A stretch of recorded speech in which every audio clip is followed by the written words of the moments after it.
All right, ladies and gentlemen, welcome to Wednesday's episode of Student of the Gun Radio.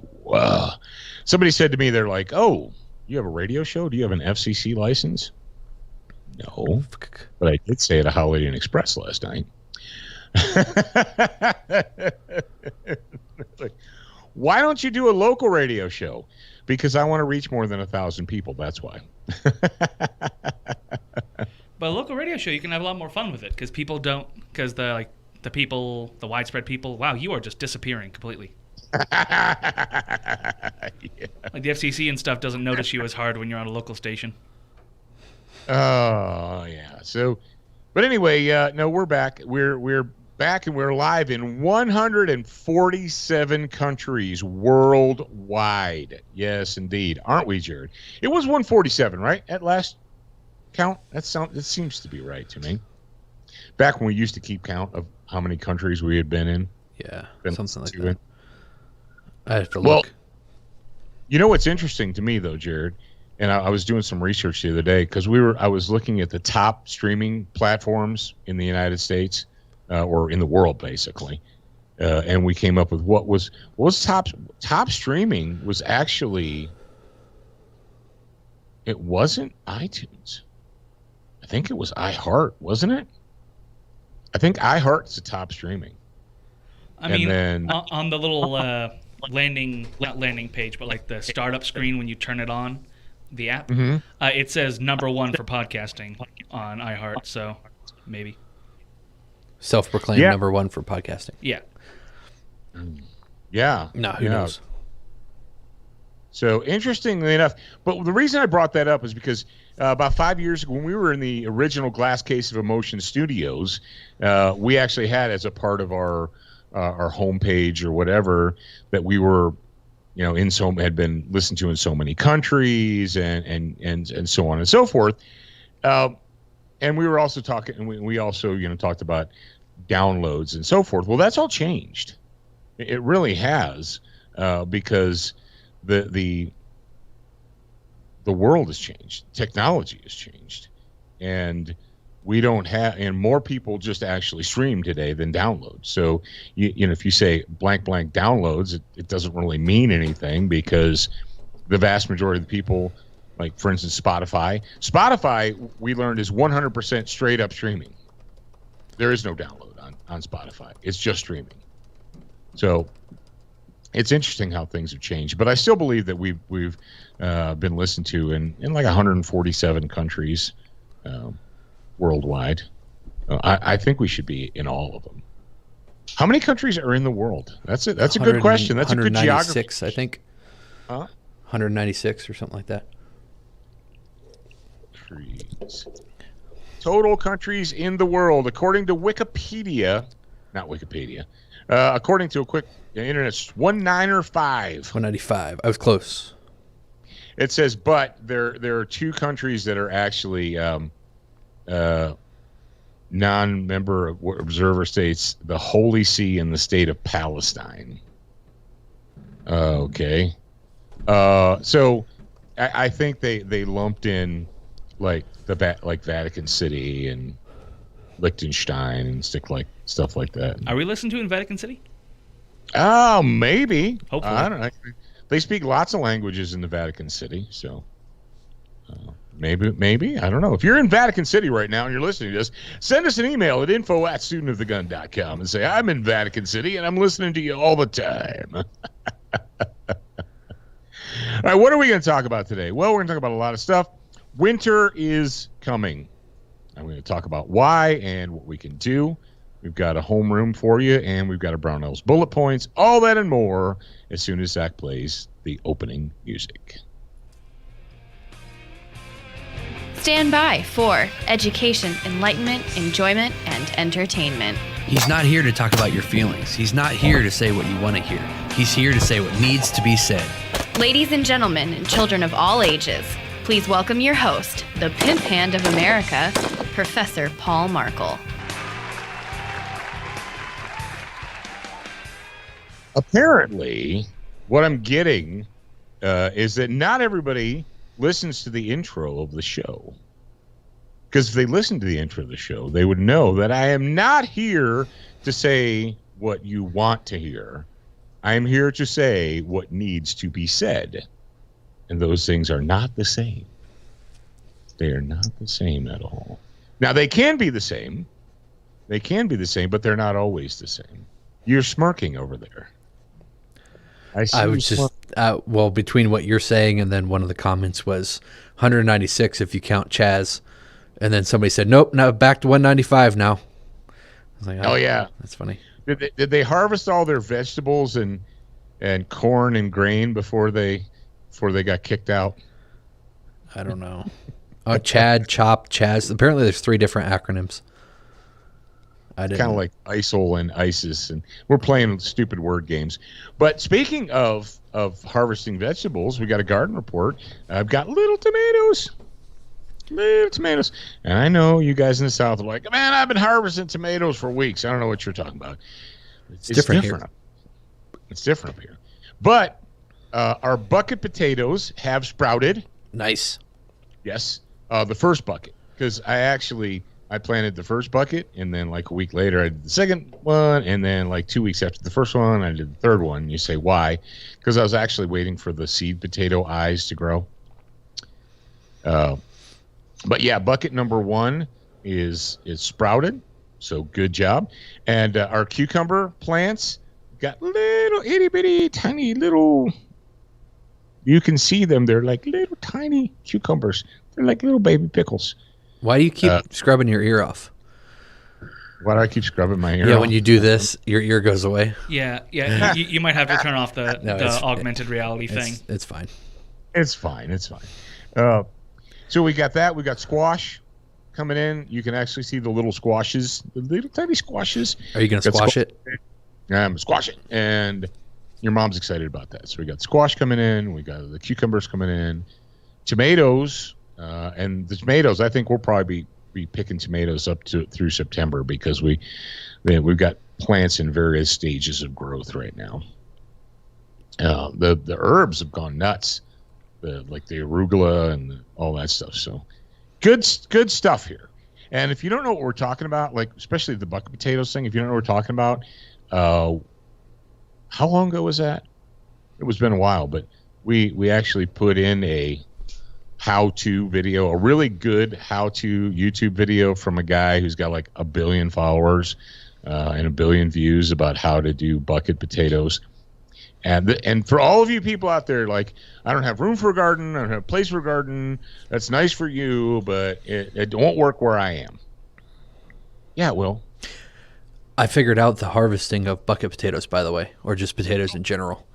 I did some research, and I didn't watch that entire video because I watched it in like pieces of where we are in the process. And you harvest them. I should probably watch the rest of it now because it's about time. You harvest the potatoes apparently 2 weeks after the vegetation on the top dies,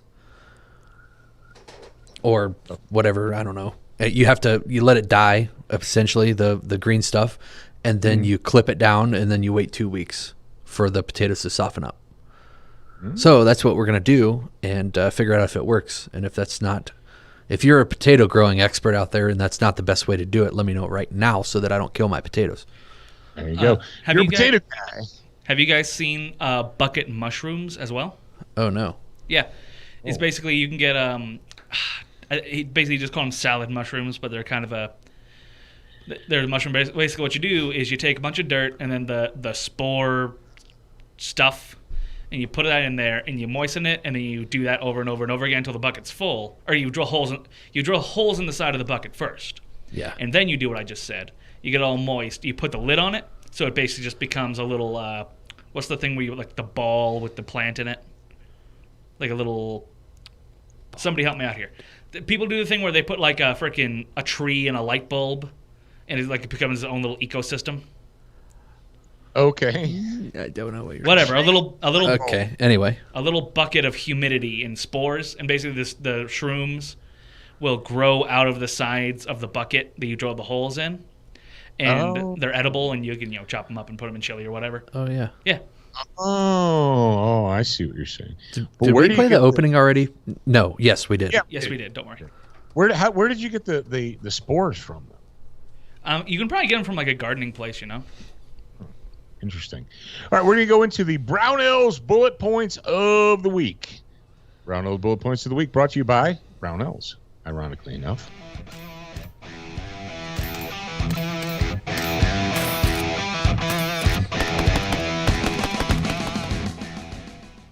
Boom. Yes, indeed. All right. As you guys should know, that Brownells has a tab on their website that is the Emergency and Survival Gear tab. And if you open up their homepage and you go all the way to the right, underneath Sale and Clearance, and Sale and Clearance is one of my favorite places to go at brownells.com. You go to Sale and Clearance, go underneath. It says Emergency and Survival Gear. Click it, and it's got all the stuff. It's got the batteries and flashlights and packs and all kinds of gee whiz stuff. And if nothing else, you can go there and just use that as a way to kind of ping your brain.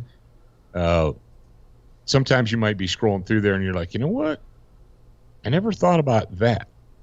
That's something I never thought about. Like, for instance, I'll give you a good for instance. Chem lights.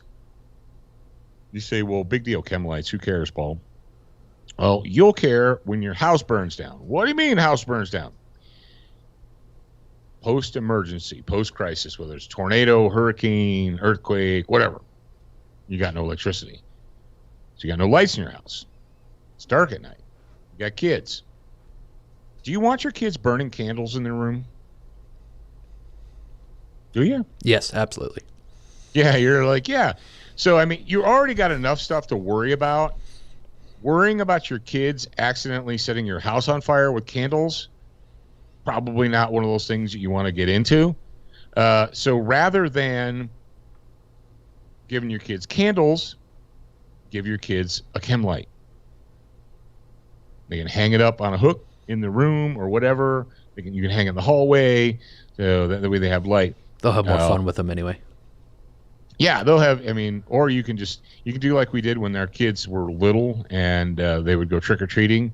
I would bust a chem light and I would take a safety pin and I would safety pin it to the back of their shirts because that's the kind of dad I was. So I could spot them from a long distance. Rechargeable lanterns and battery-operated lanterns. If you do not have a battery-operated lantern anywhere in your home, you're kind of screwing up because, quite frankly, they're not that expensive. You can go to these camping stores and get them. They're pretty inexpensive. You can get the really super cool fancy ones. You can get the ones that have a solar panel so you can charge it up all day long and then use it. The battery charges and then use it at night. Any of that junk. But the fact of the matter is, and now, yeah, in a pinch, would you use candles? Sure, in a pinch. But ladies and gentlemen, I'm telling you, and here's another thing. Jared, how many times did we have power go out from hurricanes? Oh, quite a bit. Several, right? So eventually you're going to go to bed. You're going to go to sleep, but you're going to want to have something in your house, like light-wise, right? You don't want to leave a candle burning all night. You just don't. That's where chem lights come in really handy. You just bust a chem light and you hang it in the hallway, hang it in the kitchen, or whatever. So even if you have to get up in the middle of the night, there's still some kind of light in your house. They've got them here at Brownells. They got them on sale. Yesterday we gave you a little bit of culture. I'm going to give you a little bit more culture today. This is something that we used to teach our children. All right? We used to teach our children the Aesop's fables. I'm assuming most of you guys, when you were in school, guys and gals, you learned Aesop's fables. And one of the fables was, I mean, there were a lot of them, and they all had morals to them. They all had a moral to the story. They weren't just fiction. They had lessons. That's why we taught them to our children, right? Because we're giving the kids these lessons when they were little, so hopefully they would take that concept with them as they grew. The Ant and the Grasshopper. And I will read this, and it's from FablesAesop.com. A grasshopper frolicked while an ant stored food for the winter. When winter came, the ant was comfortable, The grasshopper, not so. And the fable goes as follows. One bright day in late autumn, a family of ants were bustling about in the warm sunshine, drying out the grain they had stored up during the summer, when a starving grasshopper, his fiddle under his arm, came up and humbly begged for a bite to eat. What? Cried the ants in surprise. Haven't you stored anything away for winter? What in the world were you doing all last summer? I didn't have time to store up any food, whined the grasshopper. I was so busy making music that before I knew it, summer was over. The ants shrugged their shoulders in disgust. Making music, were you? They cried. Well, now dance. And they turned their backs on the grasshopper and went back to their work. The moral of the story is there is a time for work and there's a time for play. Now, ladies and gentlemen, you're like, here's something that, what did the ants not do, Jared? They didn't give him food. The ants didn't say, well, it would only be fair for us to give you our food. Yeah, we stored enough so that we would make it through the winter. Sorry, bro. So, and I'm going to give you another fable. This is a James Yeager fable that he told recently. He said, you're on an ocean liner, and there are only so many lifeboats. The ocean liner sinks, and you and your family get in the lifeboats. And the lifeboat can hold 20 people, no more than 20. If 21 climb in, the lifeboat will sink, and all 21 people in the lifeboat will drown. So there you are in the lifeboat with 19 other people, and here come a bunch of others swimming up, demanding to be given access to the lifeboat. They're going to climb in. They're in a panic. Now, if you allow that to happen, the lifeboat will sink and everyone will die. So what do you have to do to keep that lifeboat from sinking? You're going to have to smash people in the head with an oar. You're going to have to take paddles and oars and smash people in the head, because if you allow them to come in the boat, everyone will die. And that was the fable that James told his kids when they were growing up, at least the way he described it, about why we don't tell our friends at school that daddy and mommy have a stockpile of food and supplies in their home. He said, unless you want me to have to bash your friends and their families in the head with a paddle, you will not, you keep it to yourself.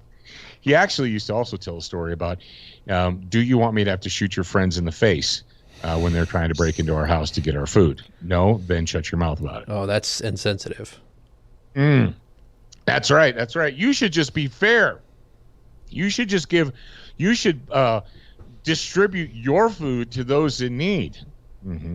Yeah. Okay, sure. Way back when, all the way back when, Aesop came up with this fable, the ant and the grasshopper. Even then, they knew that if you fiddle, and the term fiddling all summer or fiddling away your time or whatever comes from Aesop's fables. So the grasshopper fiddled all summer long. He had the time, he had the opportunity, and you see that is where we run into these people that are like, these people who use the term hoarder. They're like, oh, they're hoarding, and hoarders are bad, and hoarder, da, da, da, da, da. No. You use that term because you fiddled all summer. See, the grasshopper had the opportunity. He had the exact same opportunity as the ants had to store up the food and be prepared. But he made the purposeful decision not to. And so compare that to today. So we have people who had the opportunity to be prepared individuals. They had the same opportunity as their neighbors did. Their neighbors who actually did prepare, who actually did store food and grow food and all that. They had the same opportunity, but they didn't do it. So now they're like, oh, yeah, that's not fair. You're hoarding. You're a hoarder. No, I'm not a hoarder. I'm just an intelligent individual. And you farted around during the summertime and didn't do what you should have done. That's not my fault, and that's not my problem. It's like I sat down and watched A Bug's Life, and I realized that I wanted to be the ant and not the grasshopper. There you go. There you go. Well, you know, Bug's Life is based on the Magnificent Seven, which is based on the Seven Samurai. What? Bug's Life. Yeah, I thought that was based off of Aesop's Fable right here. Well, they got the ants and the grasshoppers from the Aesop's Fables, but the main story is based on the Magnificent Seven, which was stolen from the Seven Samurai. Because what do? How do the ants protect themselves? How do the bugs protect themselves from the grasshopper? Ingenuity and catapults and stuff. Yeah. No, what do? They go out to hire warrior bugs. Oh, remember? right. That's right. I forgot about that. Right. Oh, now it makes sense. The ants went out and they hired these heroes to come and save their village.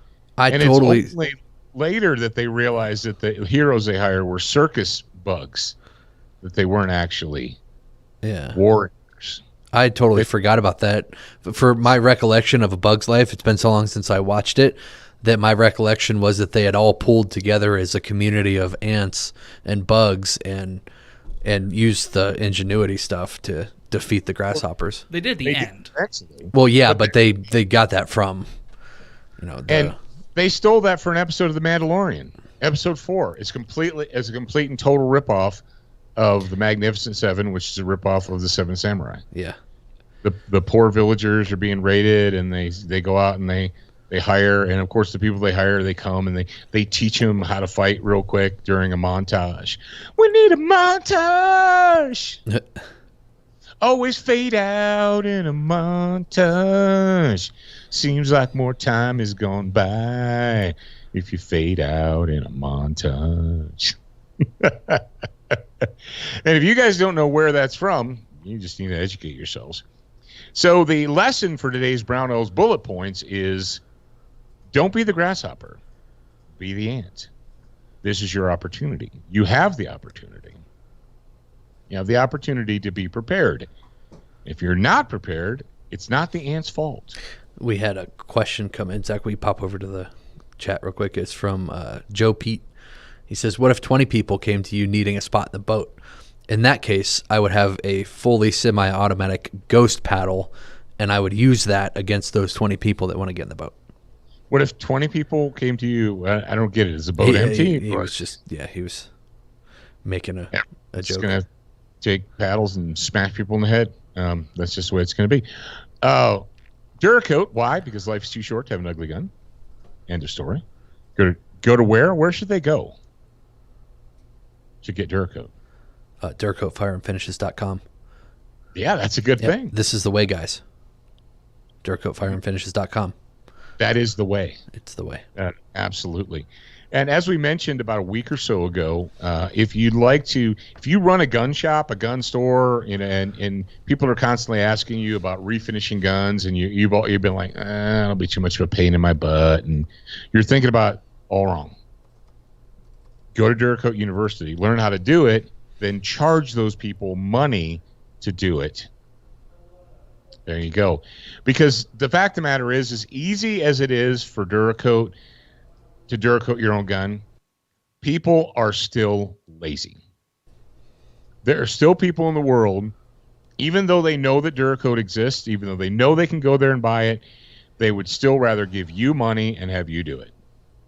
So if you own a gun shop in wherever and your customers want to give you money to refinish their guns, learn how to do it and take their money. That's how business works. Learn how to do that and take their money. There you go. And that's a great, you go to Duracoat University and they'll teach you all how to do that. And then you can start making more money. SWAT Fuel wants you to have a stronger body, sharper mind. They want you to have it now, so get started, quit farting around. And I didn't mention it before, but when you go to brownells.com, sign up for the newsletter so you don't miss any of their specials and deals and discounts and so forth. All right, let's go ahead and move on to our Student of the Gun homeroom, brought to you by Crossbreed Holsters. Nope, I screwed up.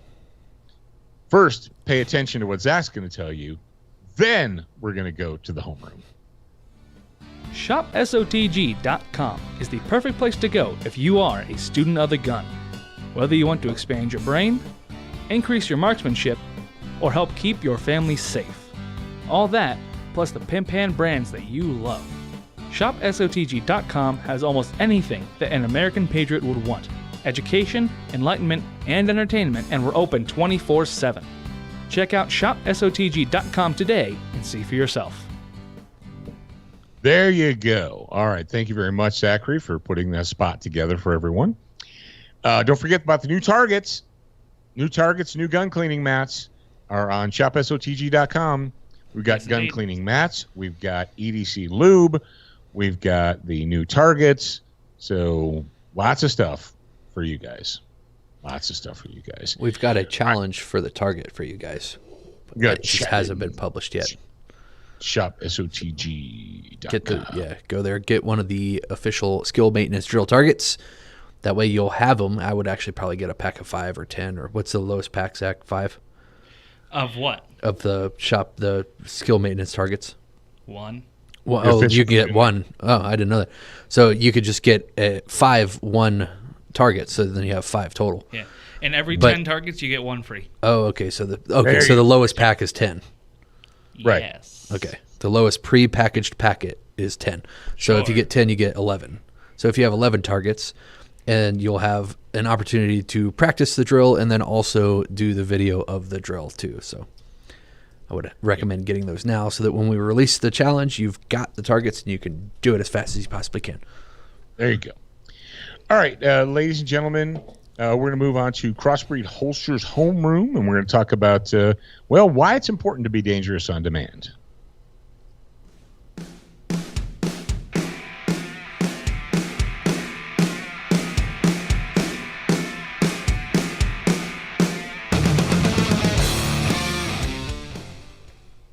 All right, we mentioned this story during the grad program, but I know that not all of you are in the grad program. So I'm going to go ahead and I'm going to hit the bing, bang, boom bullet points from this story. First of all, though, when you go to Crossbreed Holsters, make sure you use promo code SOTG18 so you can save money, upgrade your holster, get the good stuff. All right, 3 armed men broke into a gun enthusiast's home. Sheriff says he shot them one by one. I still love that title. The sheriff said he shot them one by one. Well, good on him. Jared, you want to just read the first couple paragraphs for the audience, and then I'll hit the bullet points? Sure. This is from Wesley Chapel, Florida. It says, an armed homeowner shot 3 men with guns who broke into his home, killing 2 of them and wounding the third. It happened early Friday morning in Wesley Chapel. Deputies were dispatched at 12:43 a.m. Pasco County Sheriff Chris Naco said the man was home alone playing video games when he heard glass shatter toward the back of his house. The homeowner grabbed a gun and began walking down his hallway where he saw an armed intruder dressed in dark clothing and wearing a mask, Naco explained. The homeowner shot and killed the first intruder and then took out the second one, who was right behind the first. At some point, one of the 3 intruders managed to fire a gun, but the homeowner was able to shoot him too before his gun jammed.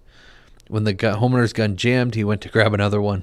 At that moment, the third intruder managed to get up and run away, but a neighbor stopped him in his tracks and held him at gunpoint outside the Pasco County deputies, until Pasco County deputies arrived. Okay, let's go ahead and bing, bang, boom, all the bullet points there. All right, number 1, you don't get to choose the time that you're going to have to defend your life. Believe it or not, it's not up to you. You have to be, and that's the messed up thing. I learned this when I was doing bodyguard work. When I was doing bodyguard work, it was explained to us in executive protection school that the bad guy will choose the time, the place, the date, the method. You have to be ready all day, every day, 7 days a week, 24 hours a day. That's the hard thing. The good thing, though, is that you can, here in the United States of America, be an armed citizen, and you have the ability and the opportunity to be prepared to deal with these eventualities when they happen. All right? So here's a guy home by himself, 12:43 a.m. or so. That's when they were dispatched. The two dudes were probably dead by then. But regardless, he's just playing Call of Duty or Halo or what's the other one, Zach? The Doom. FPS, Doom. He's like playing Doom or whatever, and crash, smash, bash. Here comes some 3 a-holes busting into his house. All right, so he's got to use a gun to defend himself. Why is it important to, number one, it's important to have a gun available to you, not locked in a safe in your bedroom on the second floor, because what happens if you're sitting in a couch watching, maybe you're not playing videos, maybe you're watching movies or something, and bad people bust into your house. If the bad people are between you and where your gun is stored, you're kind of hosed, aren't you? Yeah, you're like, oh, hang on a second. Hey, I got to go upstairs real quick. I'll be right back. Hang on. No. For all those responsible people, I don't carry a gun in my home. I keep it locked in a safe and on the second floor in my bedroom closet, because I'll always have enough time to get up, go upstairs, unlock the safe, and get my gun. Really? If this homeowner would have taken that advice, it'd be a completely different story. Number one, you probably wouldn't know about it because it would be just another home invasion murder. And they probably wouldn't even talk about it because the media, they don't care about that. Number two, be prepared to deal with more than one attacker. This is a trend, a sick, disgusting, horrible trend in our world, is these home invasions are almost never, a home invasion is almost never one person. It's generally many, 2, 3, or more armed people. You have to have enough gun and enough ammunition to make them stop doing the bad things that they are doing. This is why we don't take advice from imbeciles like Joe Biden. There you go. Number 3, learn how to fix a stoppage. Now, in the story, it doesn't tell us what caused the jam. I love how media people are like, it jammed.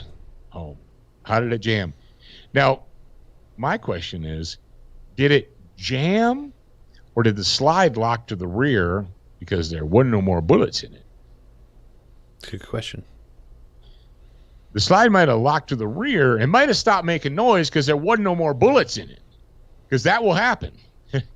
That will happen. What we have discovered is that many people who get involved in a shooting or a gunfight. Now, this was a gunfight. Shooting is when one person has a gun. Gunfight is where all the people have guns. So you get into a gunfight, and what did Hackathorn teach us? What did he say? That the average number of rounds fired in a shooting was what? It was like 4, 5, 3. That was the initial number that came to my head, and I just blew it off. Yeah, Ken said, based on historical evidence, the average number of rounds fired in a shooting where one person has a gun and the other people don't is 3. Yeah. But what did he say the average number of rounds fired during a gunfight? However many's in the magazine. However many are in the gun. That is the average number that get fired during a gunfight. During an actual shots fired gunfight, most people, whether they're cops, citizens, whatever, when they're fighting, especially a situation like this, will shoot until the gun stops making noise. So we have no idea because the media isn't intelligent enough to give us real info when it comes to this, whether it was a stoppage, whether it was a stovepipe, whatever it was, or whether the gun just stopped making noise because it was empty, Yeah, I mean, this happened, so they probably don't even have that information yet because it happened like the 10th of July. When this was published. So. And they never will, though. It's not like the media is not going to investigate that. Well, why did the gun stop working? Was it a type 1, a type 2? Was it a type 3? Did he have a double feed? Was he using a cheap aftermarket magazine? Call back to Monday's episode.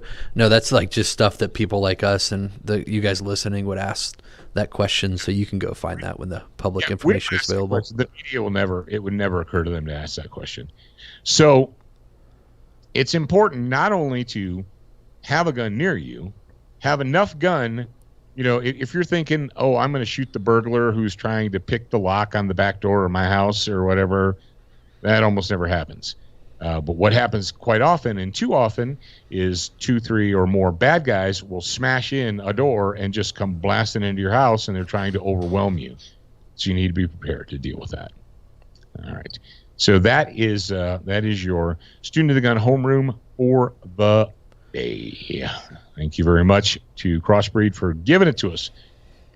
Zach, is that link good for you? Which link? The video. That link? That didn't have a we want to play? thing. We want to play this? Yeah, that is an audio link. So this was shared. I got it because Ted Nugent shared it. I'm sure lots and lots of other people have shared it. We shared it on our socialist media, specifically our Facebook, and it got limited distribution because I'm sure that it was throttled. But I want you to listen to this young lady. Scroll down, Zach. Okay. Sorry, dude. Lady, no, not that far. and she basically is a student of the gun. She might not know that she's a student of the gun, but to listen to the words that she's saying, she definitely is right on board with us. And so, I think that at the end of this video, there is a naughty word. So if you're sensitive to that, then don't listen to the end. Yeah, I will mark it down. And Zach will bleep it if need be. Cool. Right. He's pulling it up right now. So as soon as he's ready, we'll go ahead and play it. But until then, like I said, there's a naughty word at the end. Hey, I got an idea. Sure. Hold on. Let's play the video first. And because it's already popped up there and I'm on the screen right now to the public. So let's go ahead and pull that back to the beginning, Zach. Oh, it had a timestamp on it. So. Oh, sorry. Okay. Yeah, go ahead. All right, play the video. To go to church, but I can burn churches to the ground. I'm not allowed to open my own business, but I can go loot and destroy other people's businesses. If I wear a badge, have a gun, and I'm dressed in blue, I'm a racist pig. But if I walk around destroying my city with bricks and masks, I'm considered a peaceful protester. I'm not allowed to peacefully protest the lockdown at my capital, but I can go destroy and graffiti my capital. I'm not allowed to go to the park to play t-ball with my family, but I can destroy the park. I'm not allowed to protect our historical monuments and history, but I can go tear them down and have them land on top of people. I'm not allowed to have an opinion on racial matters because I'm white, but if I don't have an opinion on it, I'm the reason why people are oppressed. I can go riot in the streets with the BLM, but if I go to a Trump rally, COVID-19 magically appears. Does anyone else not see the hypocrisy in all of this? I am done with your bullshit. Right. She's done with it. She's done with it. Yes. Yep. Ooh, there we go. Proud to be an American. Proud to be an American. Yes, indeed. No, she's spot on. And I'm glad that there's a young woman in this country that gets it. There's a lot. I couldn't have said it any better than she did. She points out the blatant hypocrisy of the United States media and the United States government, whether it's your local city government or your state government or the federal government. Blatant hypocrisy. Ladies and gentlemen, winter is coming, and I'm not making a call back to the Game of Thrones. But what did that mean, though? What did Ned Stark mean when he first said winter was coming? What they needed to be prepared. Store up the stuff, store up all the goods and the nutrition and all that, but also be prepared to fight. Yes. When, and that was the North, that was their slogan. And, they're kind of like the Boy Scout, always be prepared. Are Boy Scouts always prepared now, or is that a thing of the past? I don't even know. But winter is coming, and I'm not being snarky, and I'm not being funny, and I'm not joking. I've been talking to a lot of people in various parts of the country, and a lot of people whose opinions I respect, a lot of people who have been involved with active preparation over the years, and they all basically believe the same thing. They believe there's different ways that it's going to come about, but they all basically believe that what the hardship that we just experienced in the United States was essentially only the beginning. Many of the people that I've been talking with believe that the hardship that started with the COVID-19 Kung Flu pandemic was actually just the beginning of a hardship, and it got the ball rolling, essentially. They do not believe that things are going to magically get better in the United States. And sadly, I have to agree with them. It's not sadly, it's just reality. Looking across the country at the divide, going back to the ants and the grasshoppers, we have way too many grasshoppers living in the United States of America. We have a nation of people that, and with the grasshopper, it was like, oh, I was fiddling. I was playing my music, all summer long. You could substitute that with any kind of distraction. Any other kind of distraction, whether it's social media distraction or I don't know. Are they into fantasy football yet, Jared? I don't know. Is that a thing yet? I don't know. I don't think so, but I know basketball's coming back in the middle of summer. Yeah, I mean, I think they're set to go back in like August or September. Probably. Yeah. Because usually basketball's a winter thing. It's a winter thing because you do it, it's all indoors, and you don't try and compete against football. So football ends, basketball begins. It goes all winter long to the spring, and then baseball starts, and baseball goes until the fall, and then football starts. That's a normal cycle back when the United States was sane. Winter is coming for the United States of America. Whether we go back to what Thomas Paine said, now is the winter of or we can go back down to, now is the winter of our discontent. The summer soldier and the sunshine patriot will, in this time of crisis, fade away. What saddens me, I guess, the most about the current situation that I'm witnessing in the United States is not that San Francisco and Austin, Texas, and New York residents seem to be behaving in a slavish manner. I get that. That's what I expect from them. I expect them to, day by day beg the government for solutions and willingly submit to their masters. I get that because that's what they do. That's why, why did Minnesota burn or Minneapolis burn to the ground? Because white liberals created that problem and then it came to fruition. It's not shocking. It's not surprising. St. Louis, Philadelphia, Detroit, whatever. That's not surprising. That's not shocking.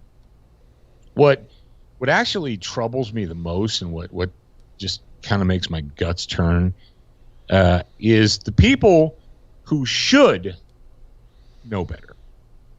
Like I said, I don't expect San Francisco residents to know better because they just don't. But people who, the 2A, rah-rah, 2A cheerleaders, it seems like all of a sudden the 2A rah-rah cheerleaders have forgotten about the other 9. Jared, what have we been saying? What have I been saying about, do you support the Second Amendment or are you a 2A guy or whatever? What have I been saying for the longest amount of time? That you can't just support the Second Amendment. You have to know and support the others as well. It's essentially the Bill of Rights is the thing that we're looking at here. Yeah, we've said for literally years and years, we're like, how come you don't do more hashtag 2A or 2A? I'm like, because I'm all A. I'm not just a pro Second Amendment guy. I kind of like all of them. I like all of that whole Bill of Rights, right? And what we're seeing is people who have been outwardly, look at me, I'm pro 2A, I've got a Gadsden flag and all this, but they don't have a problem being ruled and commanded and told what to do. And you're just like, well, Paul, there's a disease and it's terrible and everyone in the world's going to die. Number one, I don't believe that. And number two, if that was true, we wouldn't have, the airports wouldn't be open, okay? The subways, all right, look at New York City, ground zero for Kung Flu, right? They never closed the subways. They never shut them down. They never shut down the bus lines. Jared, do you remember the videos? You can't take away people's transportation. They have to. Oh, yeah, it's there. You can force businesses to close and stuff, but people still need to be able to get to work and through the city. And so what worked? Yeah, what worked? They shut all the businesses down. Well, all the businesses except, you see, and that is why we know. That is how I know that the Kung Flu is a lie. That is probably the greatest scam that has ever been played or pulled on the United States, on the people of the United States. When you allow the government to decide who is essential and who is not essential arbitrarily based on their own whims, when a mayor can shut down dentist offices and order doctors' offices to only take and allow certain patients to come in, but they'll allow the abortion mills to run full tilt the whole time? Really? Go ahead and tell me again how dangerous the Kung Flu is when the dentist office is closed, but the abortion mills are running full scale. Jared, what did your dentist tell you? And after we talked about this, I actually saw an article that supported that same thing. He said that the virus was supposedly entering through the gums, and the health of the gums mattered.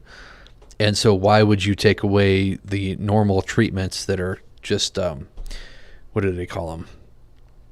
Like maintenance, essentially, for your mouth. Why would you take that away if healthy gums prevent this thing from getting in your body? Yeah, oral hygiene is extremely important in preventing the Kung Flu, and yet you shut down all the dentist offices. I just dropped a link into this because I think it's important for us to, and I should have done this before, but I didn't think it was going to fit in with this episode. I think the first probably like 3 to 5 minutes, I think we should play it because it's a doctor in Dallas that he's been the local CBS affiliate's medical expert for 20 years or so. And he has his own practice, and he's been treating patients with COVID, and he has 100% success rate. All of the patients that he's treated are still alive, including a lady that had 2 types of cancer and should have, by what we're told by the mainstream media, should have died because of the underlying health conditions. Mm-hmm. Just start at the beginning, Zach. And so if we can cut out like 3, I could tell you when to cut it down, but they go into it in the very beginning here. So probably 3 to 5 minutes. Is that cool with you, Dad? Yeah, go ahead and play that. Okay, this was sent to me by a friend of ours that is part of the Doctors for Responsible Gun Ownership. drgo.org, I believe, is the website. But this is, Zach, if you're ready, go ahead and play it. I mentioned at the start of the show we have a guest joining us. This is kind of a funny thing. I'll just tell you a true story. So last night there was a political event. I moderated a panel that was speaking at a political event. And afterward, I met someone who had attended the event, is a doctor here in Texas, and not in Dallas, but in Midland, Texas. And he has been working also dealing with COVID-19 patients, coronavirus patients. The article is up again on our website, americacanwetalk.org. An article about him is called "Local Doctor Believes He Has Found Silver Bullet for COVID-19." We had a great conversation after the meeting last night. And on the spot, I said, why don't you come into my show tomorrow? And gratefully, he was available. So here we have joining us in studio, our new friend, Dr. Richard Bartlett. Hello, sir. Debbie, I'm honored to be here. Thank you. I'm grateful you could be here, and I would love to just have you dive right in. Since I don't really know you, have you start with telling our listeners about your medical background. Well, I've been practicing in Texas for 28 years. When Governor Perry started a new task force called the Health Disparities Task Force, he asked me to be on that task force. And the purpose was to give him advice so that all Texans can have access to quality health care. And that was a 2-year appointment. After 2 years, he asked me, would you stay on 1 more year? And so that happened year after year for a total of 7 years. And a lot of good things happened.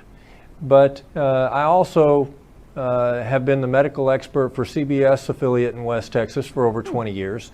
And I do a regular weekly update on COVID on the Talk 550 AM talk radio in West Texas, and we've been doing that since the beginning of this drama. Wow, okay. And so I'm also an author and do medical missions in other countries.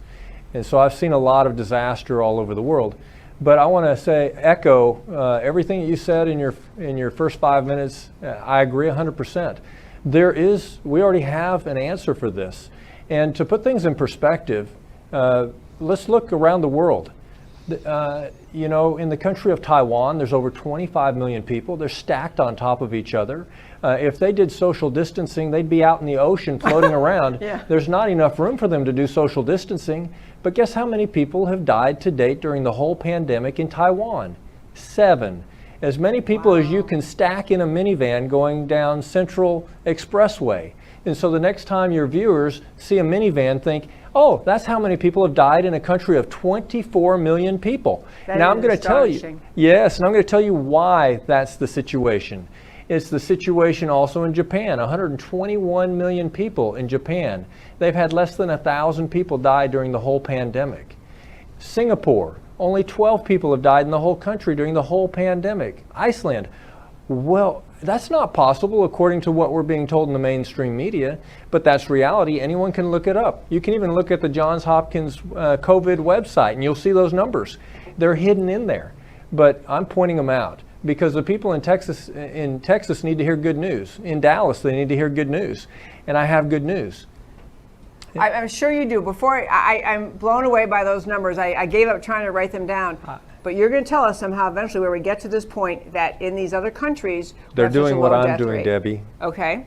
They're doing what I'm doing, which is not hydroxychloroquine, although that works. And so what they're doing is an inhaled steroid. And so my silver bullet is inhaled budesonide. The brand name originally was Pulmicort, now it's generic. It's super cheap. It's about $200 for the total treatment if you pay cash. With insurance, many of my patients are not even having to pay for it. And you use a nebulizer machine. It's an asthma medicine.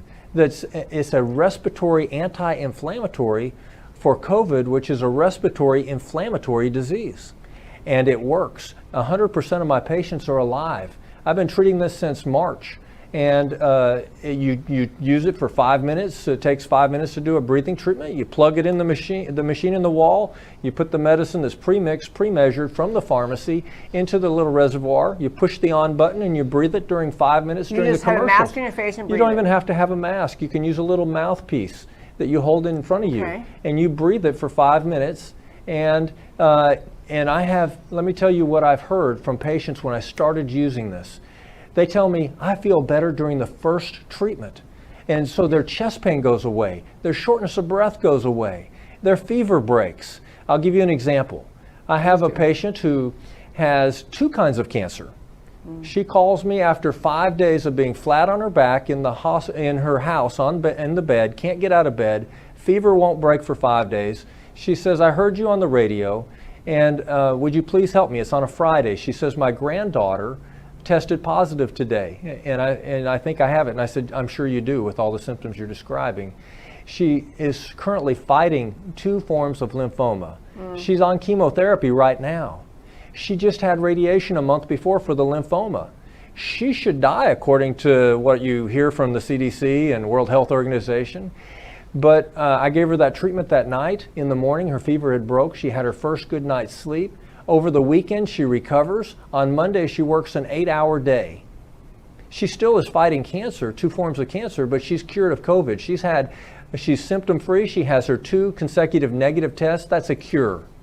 Okay, can you say the name of the drug again? Budesonide. Budesonide. And so is it done? I just wanted for him to relate that story because it's a pretty big deal, I think. Why are we being told about this? I think, there's a few different paths that I can go down, but if we want to track it back to money, because that's what this seems to be about, the treatment's only $200 for the entire thing. Money and control. Yeah. So, I don't know. I haven't really done a lot of research on this. I did a little bit just to kind of fact check the dude a little bit. And I found the numbers that he was talking about, and I was like, okay, maybe we need to play this video. And so those of you that just listen to that, go do your own research. I've done enough to where I can come comfortably say, hey, I think that this is something that we should be looking at. I went and looked up the Singapore COVID deaths. Now, when was this video done? I don't know. 1 second. I'll find it for us. So this was July 3rd.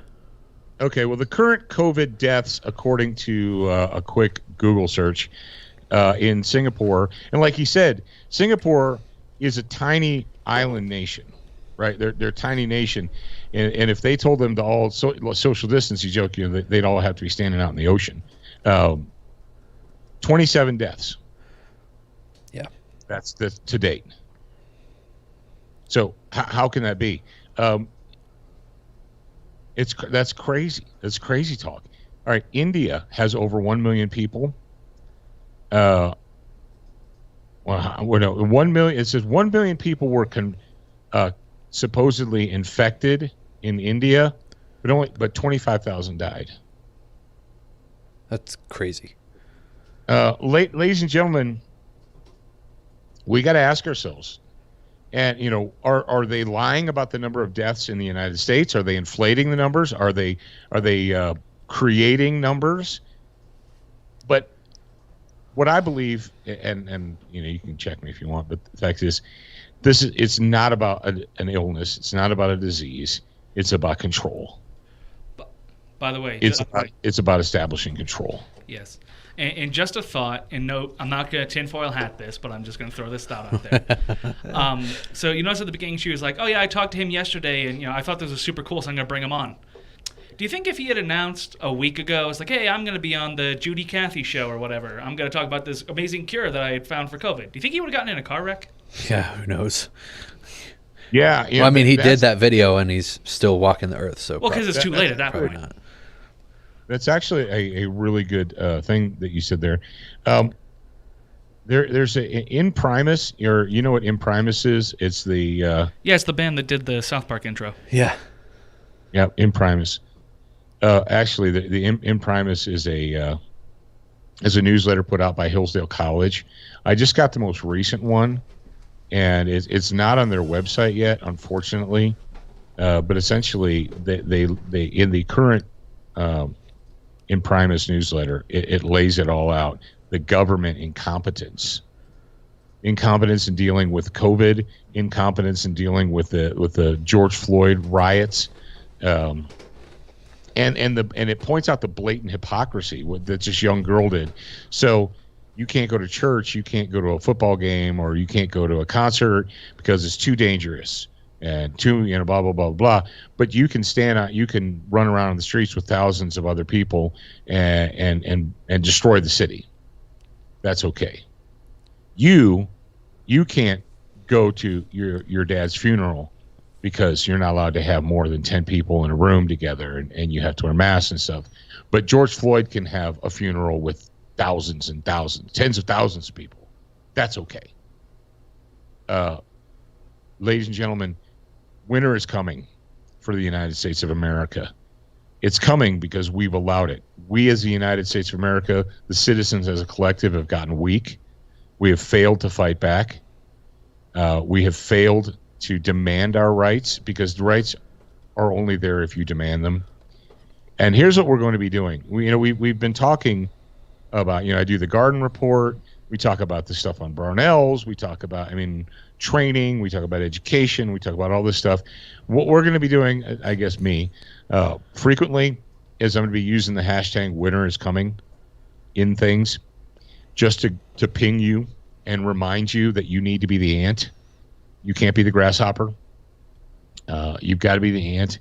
And when you see that hashtag winter is coming, you need to think right there at that moment, am I doing what I should be doing to become self-sufficient and independent? Because it's coming. All right, that's all I've got to say for you to you guys right now. Tomorrow we're going to be back with a grad program bonus hour. If you're not a part of the grad program, you really should be. As a matter of fact, I'm not, like Zach said, I'm not trying to tinfoil hat this, but now is more important than ever for you to be involved. At least explore the options. Yeah, with like-minded individuals, and to have the information that we deliver during the grad program. Yep. And if you're interested in becoming part of the grad program and obviously you're not part of it yet, but you are interested, then send me an email because I'd like to talk to you. My email is Jarrad, Jarrad, at studentofthegun.com. And especially if you have any questions, then shoot me. Hey, Jarrad, you know what's coming up? A precision rifle class. Yeah. Besides that, on July 25th, there is a living history event right across from us at the museum, an all-day living history event, and that night is midget wrestling, not little people wrestling. I mean, if they call themselves it, then I guess it's fine to say, right? It's advertised as midget wrestling, and we already have our advance tickets. That is awesome. All right. Remember, you are a beginner once. You're a student for life. We appreciate your reviews. If you haven't left a review or updated yours recently, head on over to Facebook, iTunes, Stitcher, iHeartRadio, or your favorite podcast player to voice your opinion. Don't forget to join us at the Student Lounge, a place for like-minded individuals to learn, connect, and support each other. No chicanery will be tolerated. Remember to check studentofthegun.com daily for new, free content and giveaways. Watch, listen, read, shop, and connect at studentofthegun.com. Are you a social butterfly? Connect with us on Instagram, Facebook, and Twitter for new content each and every day at Student of the Gun. Watch Student of the Gun TV and videos from our trusted partners on Roku, Apple TV, Amazon Fire TV, Chromecast, and even AirPlay. Go to studentofthegun.com for direct links, and remember, you're a beginner once, a student for life.